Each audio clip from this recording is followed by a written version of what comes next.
আসসালামু আলাইকুম। ডেইলি প্রবাসী নিউজে আপনাকে স্বাগতম। সুপ্রিয় দর্শক, দেশ এবং প্রবাস যে যেখান থেকে যুক্ত হয়েছেন আপনাদের সবাইকে জানাচ্ছি আন্তরিক শুভেচ্ছা।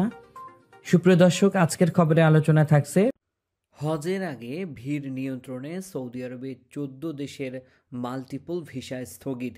জানিয়ে দেব এই খবরটি সম্পর্কে বিস্তারিত সংবাদ। পুরো ভিডিওটি দেখে বিস্তারিত জেনে নেবার অনুরোধ থাকলো। পবিত্র হজ উপলক্ষে নিরাপত্তা ব্যবস্থা জোরদার ও অতিরিক্ত ভিড় এড়াতে বাংলাদেশ সহ 14 দেশের মাল্টিপল ভিজিট ভিসা সাময়িকভাবে স্থগিত করেছে সৌদি আরব।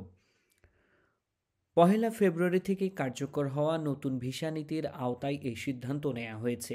তবে এসব দেশের নাগরিকরা 30 দিনের সিঙ্গেল এন্ট্রি ভিসা পাবে।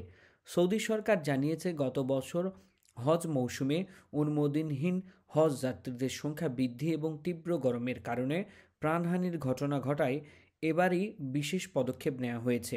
মাল্টিপল ভিসা স্থগিতের তালিকায় বাংলাদেশ ছাড়াও ভারত, পাকিস্তান, ইন্দোনেশিয়া, মিশর, এশিয়া ও মহাপ্রাচ্যের মোট 14টি দেশ রয়েছে। এই সিদ্ধান্ত অস্থায়ী এবং হজ কার্যক্রম শেষে পরিবর্তন হতে পারে বলে ধারণা করছেন প্রবাসী বাংলাদেশিরা। সৌদি সরকার মূলত একাধিক প্রবেশ ভিসার অপব্যবহার রোধ করতেই এই পদক্ষেপ নিয়েছে।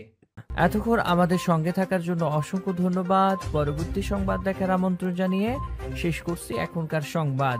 প্রতিদিন সৌদি আরবের গুরুত্বপূর্ণ খবর জানতে ডেলি প্রবাসী নিউজ ইউটিউব চ্যানেলটিকে সাবস্ক্রাইব করে পাশে থাকা বেল বাটনটি প্রেস করে দিন, যাতে করে সৌদির পরবর্তী কোনো খবর মিস না করেন।